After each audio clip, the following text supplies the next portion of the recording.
Hello everyone, class 8 maths zone exercise 1.1 question number 3rd. Write three rational numbers equivalent to each of the following rational numbers. आपको जो rational numbers दिए गए हैं उनके equivalent rational number find out करने हैं। Equivalent rational number का meaning ये होता है कि जब भी आप उन्हें रिड्यूस करेंगे तो फर्स्ट वाला रेशनल नंबर आएगा। और equivalent rational number find out करने के लिए सबसे सिंपल तरीका होता है मल्टीप्लिकेशन का, यानी टेबल का। टेबल पढ़ते जाइए, जितना आएगा उतना लिखते जाइए और वह हो जाएगा इक्विवेलेंट फ्रैक्शन। क्लियर है?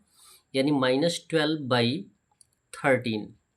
तो -12 टू ज़ा कितना हो जाएगा? -24। थ्री ज़ा हो जाएगा -36। 12 फोर जा हो जाएगा 48। क्लियर? 13 का टेबल पढ़ेंगे तो 13 टू ज़ा 26, 13 थ्री ज़ा 39, 13 फोर जा 52। जबकि हमें थ्री रेशनल नंबर्स ही लिखने हैं और यहाँ पे हमारे थ्री रेशनल नंबर्स हो गए 1 2 3। नेक्स्ट दिया गया है 8/-11। क्लियर है? टेबल पढ़ते जाइए। 8 टू ज़ा 16, 8 टू ज़ा 16, 8 थ्री ज़ा 24, 8 फोर ज़ा 32। -11 बन जाओ -11, 11 टू ज़ा 22, 11 थ्री ज़ा 33, 11 फोर ज़ा 44। यानी जब भी एक इंटीजर नेगेटिव होता है और एक पॉजिटिव होता है तो आंसर हमेशा नेगेटिव में ही आता है। ये हो जाएगा आपका three rational numbers equivalent to 8/-11। C दिया गया है -5/9। सेम कंडीशन, 5 टू ज़ा 10, 5 थ्री ज़ा 15, 5 फोर ज़ा 20, 9 1 ज़ा 9, 9 टू ज़ा 18, 9 थ्री ज़ा 27, 9 फोर ज़ा 36। यहाँ पर सेम कंडीशन है। इसका कंडीशन क्या होता है मल्टीप्लाई करने का?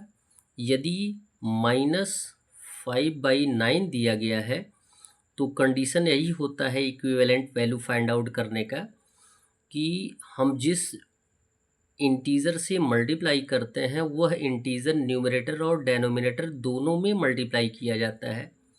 ये क्लियर जानकारी होनी चाहिए।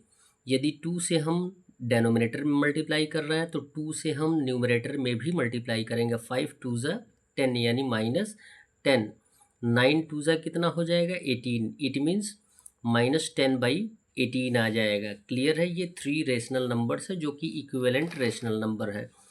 डी दिया गया 2/5। टेबल पढ़िए। 2 टू ज़ा 4, 2 थ्री ज़ा 6, 2 फोर ज़ा 8, 5 टू ज़ा 10, 5 थ्री ज़ा 15, 5 फोर ज़ा 20। क्लियर है? ये थ्री रेशनल नंबर्स है जो कि इक्विवेलेंट है। यदि आपको वेरीफाई करना हो कि इक्विवेलेंट है कि नहीं है तो इन्हें आप क्या कर दीजिए? रिड्यूस कर दीजिए। जैसे 4/10 है तो आप 4/10 लिख लीजिए। क्लियर है? इन्हें रिड्यूस करिए और रिड्यूस करने का तरीका आपको बताया गया कि किसी एक नंबर से न्यूमरेटर और डेनोमिनेटर दोनों को काटते हैं। यहाँ पे न्यूमरेटर और डेनोमिनेटर दोनों क्या है? इवन नंबर्स हैं, 2 से डिविजिबल हैं तो 2 टू ज़ा 4 एंड 2 5 ज़ा 10। क्लियर है? अब किसी एक नंबर से दोनों कटने वाले नहीं हैं तो ये आंसर के रूप में आ जाएगा 2/5, जबकि ऑलरेडी दिया गया है 2/5। यानी सबको यदि रिड्यूस करेंगे तो 2/5 ही आएगा। इसलिए ये क्या हो गए? इक्वल वैल्यू वाले हो गए। क्लियर है? क्वेश्चन नंबर 4 दिया जा रहा है, which of the symbols less than is equal to और greater than should replace the blank space. आपको ये बताना है कि खाली स्थानों में less than, greater than and is equal to का यूज़ किस में होगा। इसके लिए बहुत आसान सा तरीका है, कंपैरिजन। और कंपेयर करने के लिए आपको क्रॉस मल्टीप्लाई करना ज़रूरी है। बहुत सिंपल सा तरीका होता है। यहाँ पे दिया गया कि 0 और -3/-8 में कौन बड़ा है। यहाँ देखें -3/-8, माइनस से माइनस कट जाएगा तो 3/8 आ जाएगा। क्लियर है? और जो भी प्रॉपर फ्रैक्शन होता है, प्रॉपर फ्रैक्शन जो होता है वो 0 और 1 के बीच में आता है। इट मीन्स ये 3/8 जो कि पॉजिटिव है वो 0 से बड़ा है तो लिख देंगे 0 इज़ लेस दैन 3/8 यानी -3/-8। क्लियर? ये आपको बताता चलूँ कि लेफ्ट हैंड साइड का यदि नंबर बड़ा होगा तो सेम उसी की तरफ फेस करके सिंबल का यूज़ करेंगे। यदि राइट हैंड साइड का नंबर इंटीजर बड़ा होगा तो उसकी तरफ फेस करके सिंबल का यूज़ कर देंगे। क्लियर? इसको पढ़ा जाता है 0 इज़ लेस देन -3/-8। बी दिया गया 8/7 एंड 12/9। अब इसमें कंपेयर करने के लिए क्या करेंगे, क्रॉस मल्टीप्लाई करेंगे। 8 इंटू 9 और 12 इंटू 7, तो 8 इंटू 9 हो जाएगा 72, 12 इंटू 7 हो जाएगा 84।